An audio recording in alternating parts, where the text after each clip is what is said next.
Good morning, Down to Earth Legends. I'm your host, Kami, and today we're going to be talking about the newest edition of the Budokai Tenkaichi series, Dragon Ball Z Sparking Zero.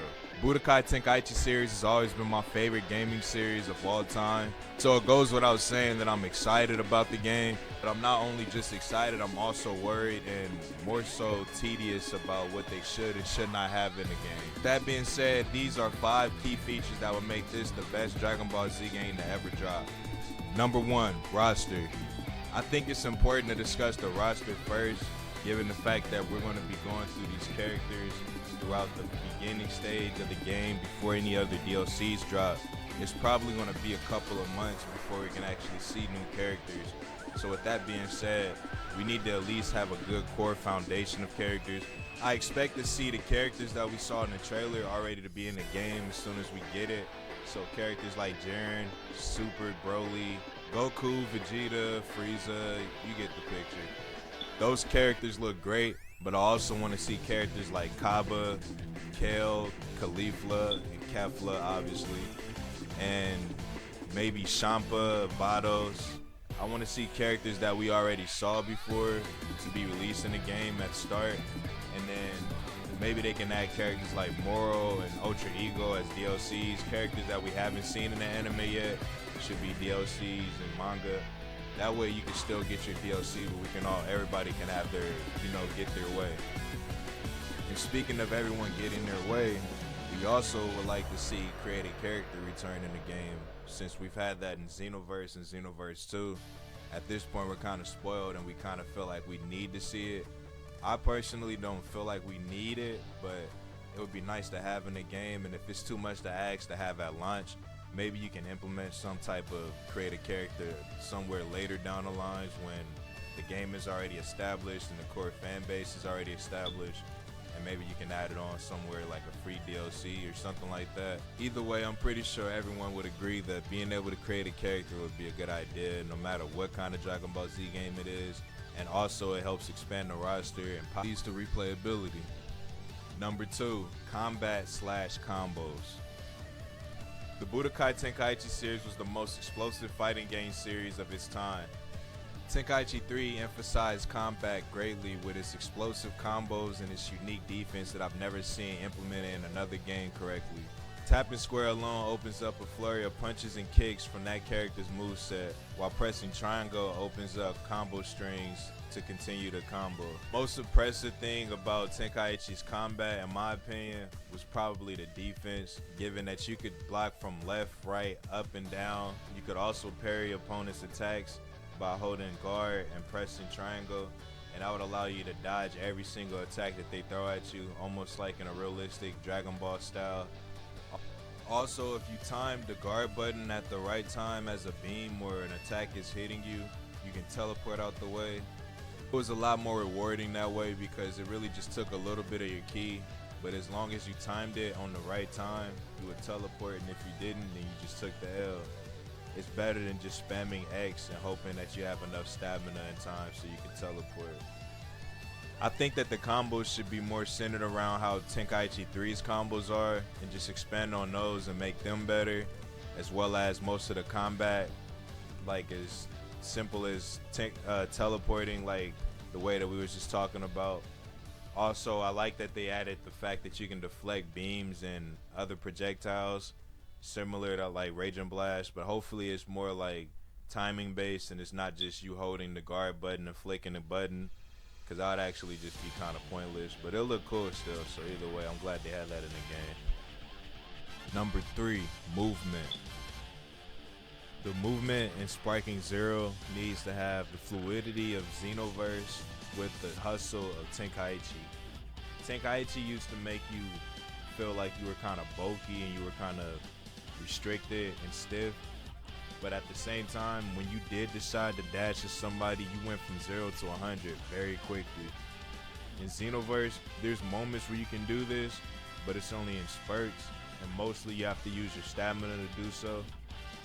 If they did it to where it was like in Tenkaichi, it would more likely be like it'll take your ki away, but it'll also make you go very fast in little time, and that's more so what I'm saying. Like, of course, Xenoverse their movement is probably the best and probably the more likely, like you would more likely want to go with Xenoverse's movement.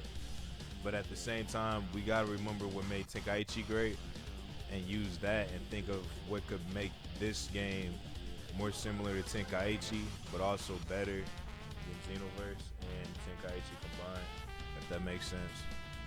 It would make sense to have skills like Hyper Tornado or Kaioken Attack, with Hyper Tornado being that it would be a tornado that you would move around with as a tornado, and Kaioken Attack would be the skill that you would use as a rush attack. Basically, you would like charge at your opponent, and if you hit them, kind of like in Tenkaichi 3 or Tenkaichi in general, you could cause a combo to be activated, or something like if they block it, they could stop you from doing that, and y'all can just get back to fighting, something like that.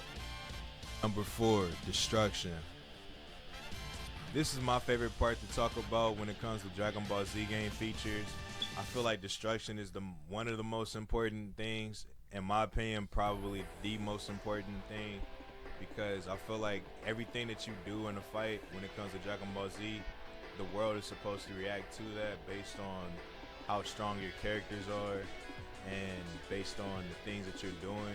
I mean, let alone in the show, usually just a simple fight causes most of the landscape to get destroyed. So, especially considering how strong characters have been becoming further and further in Dragon Ball Super, it definitely is important to have like a good amount of destruction. I think at this point, most of the destruction in the game needs to stay in the game, at least until the next fight starts. So if I destroy something like a building or a mountain or something like that, that mountain needs to stay destroyed. And if I cause a crater in the ground by transforming or sending a ki blast into it, it has to stay there. And furthermore, I feel like we can go even further with destruction.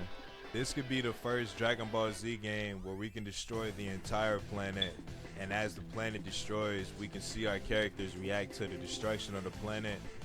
And maybe if you're a Saiyan, you take some damage, or maybe if you're a human, you take a lot more damage. And you know, like the Frieza race wouldn't take any damage, or if so, they'll take the damage, probably the less damage. And also, after the planet is destroyed, we could fight in outer space. And maybe it'll just be like the same generic space level, but regardless, it'll just be nice to see that we can destroy the entire planet. Number 5, multiplayer. I think the most important multiplayer aspect obviously would be for it to be an online multiplayer realm, sort of like Xenoverse, where you can join at least one game mode where there could be 3v3s, 1v1s, or 2v2s.